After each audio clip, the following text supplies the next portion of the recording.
하나님의 말씀을 들으시기를 바랍니다. 그날 환난 후에 즉시 해가 어두워지며 달이 빛을 내지 아니하며 별들이 하늘에서 떨어지며 하늘의 권능들이 흔들리리라. 그때에 인자의 징조가 하늘에서 보이겠고 그때에 땅의 모든 족속들이 통곡하며 그들이 인자가 구름을 타고 능력과 큰 영광으로 오는 것을 보리라. 그가 큰 나팔 소리와 함께 천사들을 보내리니 그들이 그의 택하신 자들을 하늘 이 끝에서 저 끝까지 사방에서 모으니라. 무화과 나무의 비유를 배우라. 그 가지가 연하여 지고 잎사귀를 내면 여름이 가까운 줄을 아나니 이와 같이 너희도 이 모든 일을 보거든 인자가 가까이 곧 문 앞에 이른 줄 알라. 내가 진실로 너희에게 말하노니 이 세대가 지나가기 전에 이 일이 다 일어나리라. 천지는 없어질정 내 말은 없어지지 아니하리라. 그러나 그 날과 그때는 아무도 모르나니 하늘의 천사들도 아들도 모르고 오직 아버지만 아시느니라. 노아의 때와 같이 인자의 임함도 그러하리라. 홍수 전에 노아가 방주에 들어가던 날까지 사람들이 먹고 마시고 장가들고 시집가고 있으면서 홍수가 나서 그들을 다 멸하기까지 깨달지 못하였으니 인자의 임함도 이와 같으니라. 그때에 두 사람이 밭에 있음에 한 사람은 데려가고 한 사람은 버려둠을 당할 것이요 두 여자가 맷돌질을 하고 있음에 한 사람은 데려가고 한 사람은 버려둠을 당할 것이니라. 그러므로 깨어 있으라. 어느 날에 너희 주가 임할는지 너희가 알지 못함이니라. 아멘. 오늘 주신 하나님의 말씀을 가지고 깨어있는 삶, 깨어있는 삶이란 주제로 하나님 말씀 증거하도록 하겠습니다. 예수님께서 십자가에 죽으시고 3일 만에 부활하셨는데 그 후에 제자들에게 40일 동안 자신의 모습을 보이셨습니다. 40일 동안 예수님은 그들에게 하나님의 나라에 대해서 말씀해 주셨고 그들에게 두 가지 약속을 남기셨습니다. 그게 무엇입니까? 첫 번째는 성령께서 곧 임할 것이다. 그리고 두 번째는 내가 반드시 다시 돌아올 것이다 라는 약속입니다. 그런데 두 가지 약속을 하신 후에 주님께서 하늘로 승천하셨습니다. 그리고선 오순절이 되자 마가의 다락방에 정말로 성령님께서 강림하셨습니다. 그러니까 주님께서 말씀하신 약속하신 두 가지 약속 가운데 첫 번째 약속이 이루어지게 된 것이죠. 여러분, 그때 제자들은 무슨 생각을 했을까요? 첫 번째 약속이 지금 성령의 임함으로 인해서 곧바로 이루어졌으니 두 번째 약속도 이제 곧 이루어질 것이다. 그렇게 생각을 했겠죠. 그래서 그들은 조만간에 주님께서 다시 오실 것이라는 이 믿음을 가지고 신앙생활을 했습니다. 길을 가다가도 자신들이 봤던, 함께 했던, 또 승천하셨던 그 예수님께서 예수님과의 그 모습 가운데 비슷한 어떤 사람의 모습을 보아도 어떤 생각을 했겠습니까? 혹시 저 사람이 예수님이 아닐까 라고 생각하지 않았겠습니까? 그렇게 제자들은 예수님의 재림을 하루하루 손꼽아서 기다렸습니다. 그리고 난 뒤에 지금 2000년이 흘렀습니다. 이렇게 너무나도 오랫동안 주님께서 다시 오시지 않으니 오늘날 성도들이 생각하기를 과연 예수님이 내가 이 땅에 살아있을 때 오시겠나 하는 그런 의문을 가지게 되었습니다. 여러분은 어떻습니까? 솔직하게 여러분께서 이 땅에 살아가고 계실 때 주님께서 오실 것이라는 그런 생각을 여러분은 하고 계십니까? 사실 주님께서 약속하신 이 재림의 약속은 우리 신자가 이 땅에 살아가는 동안 우리에게 분명한 위로가 되는 그러한 약속이지만, 다른 한편으로는 가장 잊어버리기 쉬운 신앙 고백의 내용이 되었습니다. 그래서 재림의 때를 기다리고 있는 우리가 지금 이 말씀을 통해서 다시금 긴장을 하면 좋겠고, 또 재림에 대해서 함께 살펴보기를 원합니다. 요즘에 기독교인들의 입에서 이 재림의 때, 이 세상의 종말에 대해서 굉장히 자주 언급되고 있습니다. 왜 그럴까요? 왜 재림에 대한 이야기를 하고 있을까요? 세계 곳곳에서 일어나고 있는 전쟁, 그리고 재난, 그리고 이 자연재앙들을 우리가 늘 보고 또 듣고 있기 때문에 그런 소식을 접할 때마다 옛날 어르신들은 어떤 말씀을 한마디씩 합니까? 아, 주님 오실 때가 다 됐나 보다, 이렇게 이야기를 하죠. 여러분, 최근에 일본에 쓰나미가 또 발생을 했는데, 예전에도 발생했던 쓰나미 여러분 기억하시죠? 그때 실종자가 12,000명이었습니다. 이 파도의 높이가 어느 정도였냐면은 10m 정도 되는 그런 높이였어요. 아주 높았어요. 10m 되는. 그래서 이 파도가 마을을 휩쓸려 오는데, 여러분, 이 파도가 오는 그 속도가요, 이 자동차가 달리는 그 속도보다 그 파도가 더 빨랐습니다. 그러니까 그때 기독교인이라면 누구나 할 것 없이 그 광경을 지켜보면서 다 한마디씩 말했습니다. 뭐라고 말했을까요? 예수님 오실 때가 정말 다 됐다. 주님 오실 때가 정말 다 됐다. 그렇게 말했습니다. 지금도 마찬가지입니다. 세계 곳곳에서 이 전쟁이 일어나는 것을 보면서 사람들이 뭐라고 이야기를 합니까? 주님 오실 때가 다 됐다고 얘기합니다.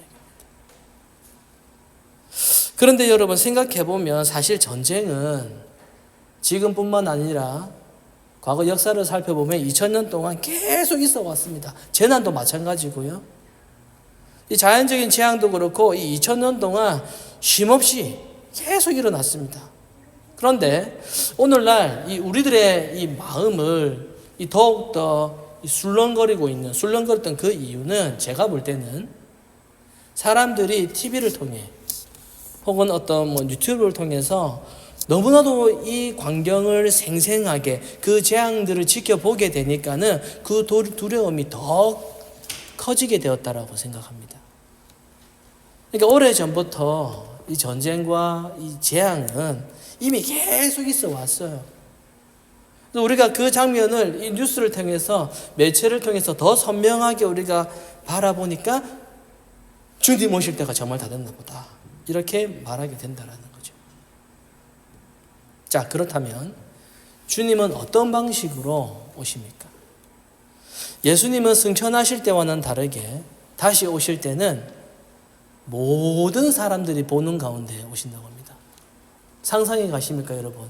예수님이 다시 재림해서 이 땅에 오시는데, 이 지구가 둥글잖아요. 예수님이 다시 오실 때는 전 세계에 있는 모든 사람들이 동시에 본다라는 겁니다. 그 광경을. 자, 오늘 말씀 30절 말씀을 한번 보시기를 바랍니다. 30절입니다.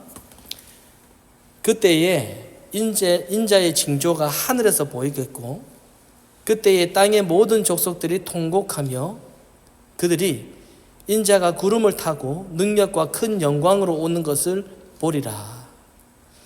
자, 여러분, 마지막 때에 지금 구름을 타고 능력과 큰 영광으로 오시는 주님을 누가 본다라고 말씀하고 있습니까? 땅의 모든 족속들이죠.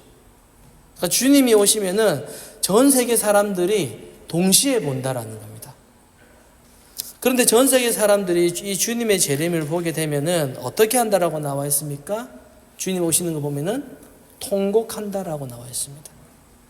자신의 가슴을 치면서 펑펑 울면서 통곡한다라는 거예요.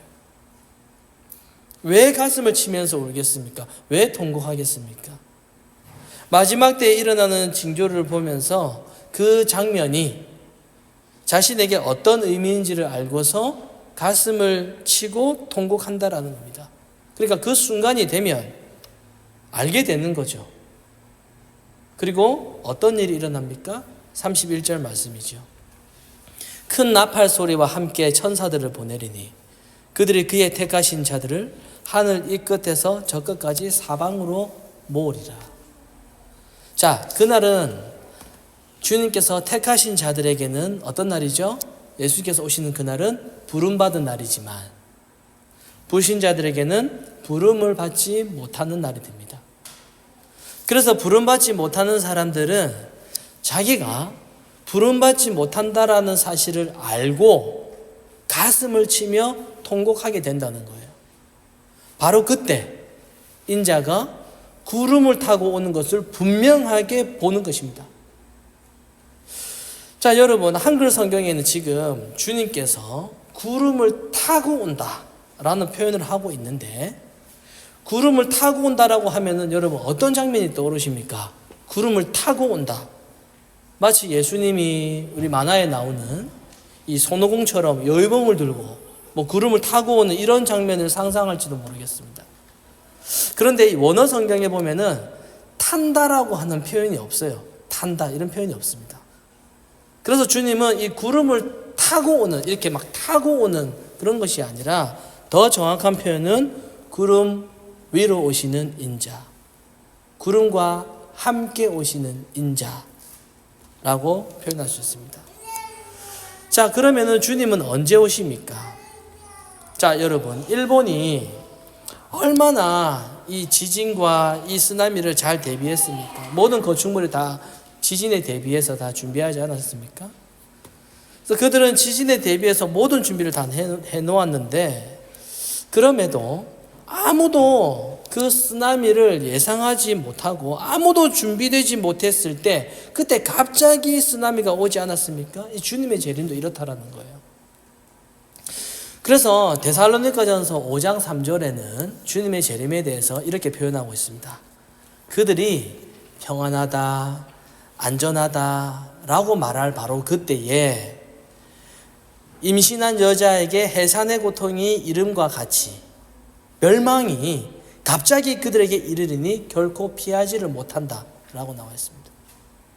그러니까 해산의 고통이 몇 시, 몇 초 이렇게 예고하지 않고 갑자기 찾아오잖아요. 그러니까 주님의 재림도 지금 이처럼 예상하지 못할 때 찾아온다라는 거예요. 그래서 오늘 본문 36절을 한번 보시기를 바랍니다. 그날과 그때는 아무도 모르나니 하늘의 천사들도 아들도 모르고 오직 아버지만 아신다. 그러니까 주님은 마지막 때의 징조에 대해서만 이 말씀해 주실 분이에요. 시기가 아니라 그 징조에 대해서만 말씀해 주십니다. 그날은 아무도 모르지만 그날이 되면 이런 일이 일어날 것이다. 이렇게 말씀하신 겁니다. 그래서 예수님의 제자들은 재림의 징조에 대해서 예수님께 묻고 있습니다. 마태복음 24장 3절이죠. 제자들이 조용히 와서 이르되 우리에게 이르소서 어느 때에 이런 일이 있겠사오며 또 주의 임하심과 세상 끝에는 무슨 징조가 있습니까? 그랬더니 4절부터 주님께서 이렇게 대답하십니다. 예수께서 대답하여 이르시되 너희가 사람의 미혹을 받지 않도록 주의하라. 많은 사람이 내 이름으로 와서 이르되 나는 그리스도라 하여 많은 사람을 미혹하리라. 난리와 난리 소문을 듣겠으나 너희는 삼가 두려워하지 말라. 이런 일이 있어야 하되 아직 끝은 아니니라. 민족이 민족을, 나라가 나라를 대적하여 일어나겠고 곳곳에 기근과 지진이 있으리니 이 모든 것이 재난의 시작이니라. 자, 여러분 어떻습니까? 지금과 똑같지 않습니까? 우리가 지금 뉴스를 통해 보고 있는 지금 전 세계에 일어나고 있는 이 대부분의 이 소식들이 바로 징조라고 그렇게 말씀하고 있습니다. 자, 그런데 오늘 본문 37절 말씀에서 주님은 그날이 언제와 똑같다라고 말씀하세요? 어느 때와 똑같다? 노아의 때와 똑같다라고 말씀합니다. 자, 우리 함께 마태복음 24장 37 37절부터 39절까지 한번 읽어보도록 하겠습니다. 24장 37절에서 39절까지입니다. 시작. 노아의 때와 같이 인자의 임함도 그러하니라. 홍수전에 노아가 방주에 들어가던 날까지 사람들이 먹고 마시고 장가들고 시집가고 있으면서 홍수가 나서 그들을 다 멸하기까지 깨닫지 못하였으니 인자의 임함도 이와 같으니라. 아멘. 자, 여러분, 우리 어릴 적에 노아 이야기를 우리가 많이 듣고 또 배웠지 않습니까? 어릴 적에 노아 할아버지 배 만드는 그림 여러분 많이 보셨지요? 주일학교에서 어떻게 배웠습니까? 자, 비가 오니까 노아 가족들이 어디에 들어갑니까? 비가 오기 시작하니까 배에 들어갑니다. 배에 들어가지 못하는 사람들은 이 물이 점점 차오르기 시작하니까 노아의 방주 문 앞에 와서 문을 막 두드리면서 후회하면서 문을 열어주세요. 만화에는 이렇게 나와 있어요. 우리 좀 들어가게 해달라고. 잘못했다고. 문 좀 열어달라고. 하지만 성경의 내용은 이와 전혀 다르게 표현되어 있습니다. 비가 오기 시작합니다. 그들이 이게 뭐지? 하면서 비를 피하기 시작하죠. 점점 물이 차올라서 높은 곳으로 올라갑니다. 방주는 뜨기 시작하고 산 위로까지 점점 더 높이 올라갑니다. 방주는 저렇게 잘 떠 있고 자기들은 최대한 높은 곳으로 피신하는데 여러분 물 이까지 차오른 적 있으시죠? 이까지 높이 있을 때 조금만 하면은 이렇게 물에 빠지는 그 정도까지 코미까지 물이 차오르면서 꼴딱꼴딱 하면서 더 이상 피할 데가 없어서 숨이 넘어가는 그 순간에 그들이 뭐라고 이야기를 하지요? 이제야 깨달았어. 나도 저기 타고 싶어. 내가 잘못했어. 이게 아니라 바로 그 순간에 그때까지도 우리가 심판을 받는다는 사실을 인정하지 않았다라는 겁니다. 인정하지 않습니다. 물에 빠져 숨질 때까지 그들은 이것이 노아가 예고했던 하나님의 심판이라는 것을 인정하지 않았다라는 겁니다. 그러니 얼마나 마음이 강팍했겠습니까? 39절에 나와 있지 않습니까? 다른 사람들이 다 멸하기까지 어떻게 했다고요? 그것을 깨달지 못하였다. 눈앞에 심판이 와도 눈앞에 자기가 봐도 그것을 깨달지 못한다라는 거예요. 여러분 섬뜩하지 않습니까? 지옥에 가는 사람이 지옥에 간다고 해서 후회하지 않습니다. 여러분 지옥에 가서도 회개 안 할 사람이 가는 곳이 지옥이잖아요. 자기가 뭐가 문제인지 지옥에서도 끝까지 돌이키지 않는 사람들이 가는 곳이 지옥이에요.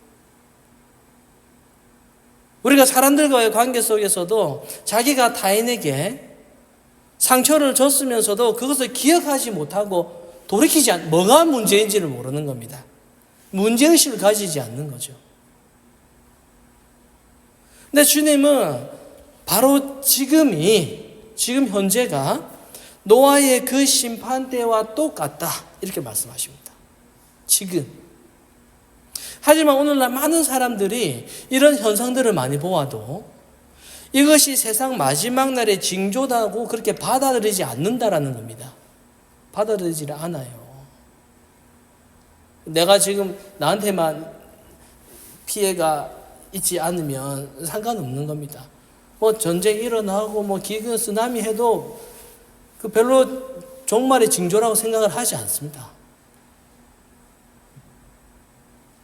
우리가 전쟁이 일어나면 전쟁이 일어나나 보다 아이고 어떡하냐 이렇게만 생각하지 이게 뭐 마지막 날의 징조라고 생각을 합니까? 주님께서 마지막 때에 벌어지는 일을 이렇게 말씀하십니다. 40절이죠. 그때에 두 사람이 밭에 있는데 한 사람은 데려가고 나머지 한 사람은 버려둠을 당한다. 그리고 두 명의 여자가 맷돌질을 하고 있는데 한 사람은 데려가고 한 사람은 그대로 버려둠을 당한다. 이렇게 말씀하셨어요. 자, 여러분 2000년 전에 남자가 왜 밭에서 이렇게 하고 있을까요? 여자가 왜 맷돌질 하고 있습니까? 뭐 하고 있는 겁니까 지금 이거? 둘 다 자기 일상의 일을 하고 있었다는 겁니다. 자기 일상적인 일을. 남자는 밭에서 일상적인 일을 하고 아내는 집안에서 일상적인 일을 하고 있을 때 지금으로 이야기를 하면은 남자들은 직장에서 일을 하고 아내들은 집안일을 하고 아이 기르고 아이들 학교 라이드 하고 있을 때 아무도 예상하지 못하고 기대하지 못한 바로 그때에 주님이 오신다라는 거예요. 설거지만 하고 있을 때 주님 오신다라는 겁니다. 그래서 주님께서 결론적으로 다음 42절에 뭐라고 말씀하십니까? 우리 함께 42절 말씀 읽어보도록 하겠습니다. 시작.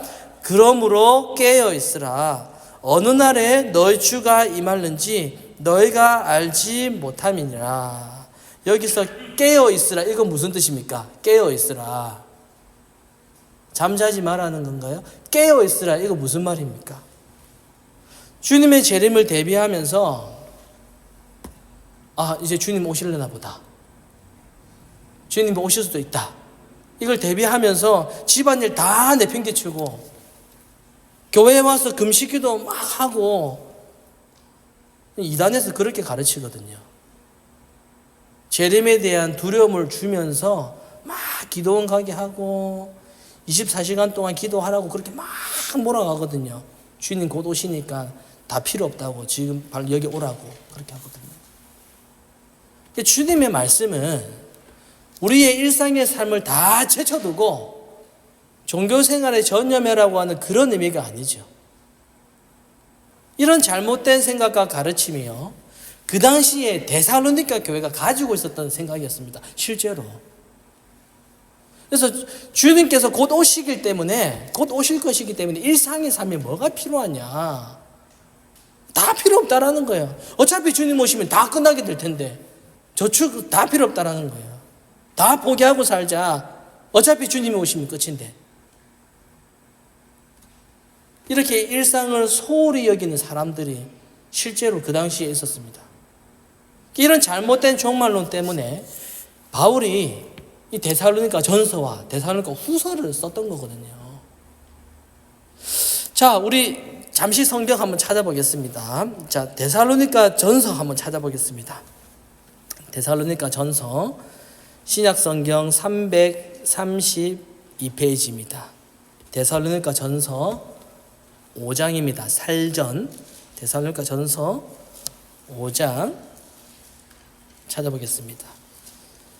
이 데살로니가 전서 5장 1절에 보면은 재림의 시기와 관련해서 잘 나타나 있는데 신약 성경 332페이지쯤에 있습니다. 데살로니가 전서 5장 1절 2절입니다. 자, 눈으로 한번 보시고 제가 읽어보겠습니다. 당시에 이 데살로니가 교회에 속한 이 사람들이 재림의 시기에 대해서 오해를 하고 있을 때 바울이 이렇게 말했습니다. 1절 2절입니다.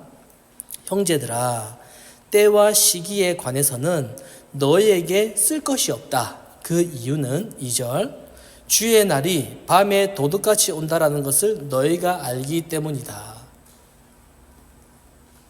무슨 말입니까? 너희가 그렇게 관심을 가지고 있는 그 주님의 재림의 시기, 그것은 아무도 모른다라는 거예요. 그래서 바울이 그들에게 재림에 대해서 여러 가지 권면을 하면서 결론적으로 재림에 대한 이야기를 하면서 그 결론적으로 뭐라고 이야기를 하고 있습니까? 데살로니가전서 5장 14절입니다. 형제들아, 너희를 권면하노니 게으른 자들을 권계하며 마음이 약한 자들을 격려하고 힘이 없는 자들을 붙들어주며 모든 사람에게 오래 참으라. 삼가 누가 누구에게든지 악으로 악을 갚지 말게 하고 서로 대하든지 모든 사람을 대하든지 항상 선을 따르라. 자, 16절부터 18절까지는 함께 읽겠습니다. 시작. 항상 기뻐하라. 쉬지 말고 기도하라. 범사에 감사하라. 이것이 그리스도 예수 안에서 너희를 향하신 하나님의 뜻이니라. 아멘. 자, 여러분, 마지막 때를 주님의 재림을 기다리는 성도의 삶이 무엇이라고요? 지금 내 주위에 있는 모든 사람에게 오래 참고 악을 악으로 되갚지 말고 항상 선을 따르고 그리고 항상 기뻐하고 쉬지 말고 기도하고 모든 것에 감사하는 것이 바로 마지막 때를 기다리는 성도의 깨어있는 삶이라는 겁니다. 사랑하는 성도 여러분, 마지막 때가 가까이 왔습니다. 기독교 신앙을 가진 사람은 마지막 때가 가까이 왔다라는 생각을 항상 하면서 살아가야 됩니다. 그래서 우리는 지금 여러분에게 처해진 각종 어려움과 그 고난 앞에서 낙심한 채 주님을 원망하거나 옆에 있는 사람들에게 불평하면서 자기 안에서 그렇게 허덕이고 있을 때가 아닙니다. 아직까지 악한 습관에서 헤어나오지 못한 채 늘 교회 나오면서도 영적으로 힘이 없고 소망도 없이 그냥 의무적으로 기대감 없이 그렇게 예배 자리에 나와서도 안 됩니다. 또한 여러분의 우리들의 개인적인 그 열등감에 사로잡혀서 우리가 자기 문제만 빠져서 집착해서 있을 때가 아니라는 거죠. 여러분, 우리의 삶이 그렇게 오래 남지 않았습니다. 제가 캐나다로 공부하러 오는 동안 저는 저희 아버지가 돌아가실 줄 꿈에도 몰랐습니다. 몰랐어요. 우리 주위에 있는 사람이 언제 우리 곁을 떠나게 될지 우리는 알 수 없고 우리는 준비할 수도 없습니다. 우리에게 개인적인 종말이 오든, 개인적인 종말은 우리가 죽는 거죠. 우리에게 개인적인 종말이 오든 아니면 주님께서 오시는 우주적인 종말이 오든 우리가 지금 할 일은 그리스도 예수의 이름으로 인하여 깨어있는 것입니다. 주님께서 오시는 그날은 깨어있지 못한 사람들 뿐만 아니라 깨어있는 삶을 사는 자에게도 갑작스럽게 다가옵니다. 그래서 오늘 본문의 다음 장인 마태복음 25장의 비유들이 그것을 말하고 있지 않습니까? 그날은 등불에 기름을 준비하지 못한 다섯 처녀들 뿐만 아니라 이미 기름을 준비하고도 졸고 있는 다섯 처녀에게도 그날은 갑작스러운 날이라는 거죠. 준비를 하든 준비를 하지 않든 그날은 갑작스러운 날입니다. 여러분, 그 다음에 비유가 뭔지 아시죠? 양과 염소의 비유거든요. 양과 염소를 나누는 비유예요. 그러니까 주님 오시는 그날은 염소편에 섰던 사람들이, 그러니까 불신자들이에요. 불신자들이 주님의 갑작스러운 심판에 대해서 항의하는 날입니다. 이 뭐냐고? 왜? 너무 갑작스러우니까요. 이렇게 종말이 갑작스럽게 올 줄 몰랐다라는 겁니다. 지금 빨리 급한 거 해놓고 자녀들 어느 정도 키워놓고 시간 날 때 막 교회 가려고 그렇게 했어도 그들은 갑작스러워서 소용이 없다라는 거예요. 불신자들에게만 뿐만 아니라 양의 편에 서 있는 사람들조차도, 그러니까 신자들조차도 주님으로부터 갑작스러운 칭찬을 듣고 놀라고 있습니다. 당황해하고 있어요. 그러니까 주님이 양의 편에 섰던 사람들에게 칭찬하시죠. 잘했다고. 그래, 그들이 깜짝 놀라가지고 우리가 언제 그랬습니까? 기억이 안 나는데요? 라고 이렇게 물으니까 주님께서 뭐라고 대답하십니까? 내가 진실로 너희에게 이르노니 너희가 여기 내 형제 중에 지극히 작은 자 하나에게 한 것이 곧 나에게 한 것이다. 이렇게 말씀하시거든요. 그러니까 여러분, 주님이 오시는 그날, 그러니까 갑작스러운 날에 대한 준비는 여러분 딱 한 가지입니다. 뭐죠? 우리가 깨어있든지 깨어있지 못하든지 깨어있는 삶을 살더라도 그날은 갑작스러운 날이죠. 그날에 대한 준비는 딱 하나뿐입니다. 뭡니까? 주님께서 원하시는 일상의 삶을 하루하루 살아가는 겁니다. 그러니 깨어있는 삶이라는 것은 말씀에 다가가는 매일매일의 삶을 살아가는 것입니다. 사랑하는 성도 여러분, 이민생활이 참 먹고 살기 바쁩니다. 경쟁이 심하고 그리고 노후도 준비해야 되고 뭔가 많은 준비를 하지 못하면 마음이 많이 불안합니다. 목회자는 왜 불안함이 없겠습니까, 여러분? 다 똑같은 사람이고 우리는 한정되어 있는 시간 속에서 살아가고 있기 때문입니다. 하루하루 바쁘더라도 신자라면 그 속에서도 주님께서 주신 그 구원의 기쁨으로 인해 즐거워하고요. 구원으로 인하여 내 삶 속에서 아주 작은 것에서도 감격할 줄 알고 또 감사할 줄 알고 그러다가도 시험이 찾아와도 주님께서 지켜주심을 마음으로 믿고 항상 기도하시기를 바랍니다. 살아가면서 혹시나 여러분에게 낙심이 되는 그런 일을 만나더라도 성령께서 나를 돕고 계신다라는 것을 믿고 또 의지하시고 오히려 그 상황 속에서도 나보다 더 힘들고 억눌린 자들을 돌보고 또 위로하고 그리스도의 사랑과 복음을 전달하는 그런 삶, 그것이 바로 재림을 기다린다고 야단 법석을 떨고 있었던 데살로니가 교인들에게 바울이 말했던 깨어있는 삶, 바로 성령 충만한 삶이라는 것입니다. 그래야 여러분 진정한 여유를 가질 수가 있습니다. 우리가 주변 사람에게 한마디를 하더라도 따뜻한 말을 할 수가 있고 위로할 수 있고 예민하지 않고 넉넉하게 베풀 수 있는 그런 삶을 살아갈 수가 있는 겁니다. 그러니 여러분 깨어 있으시기를 바랍니다. 마지막 때는 더욱더 주의 성령이 우리들과 함께 하실 것이기 때문입니다. 우리 주님이 오시는 그날을 우리가 살아가고 있는 매일매일 이 일상의 삶 속에서 그렇게 준비하시는 그런 저와 여러분이 되시기를 간절히 소망합니다.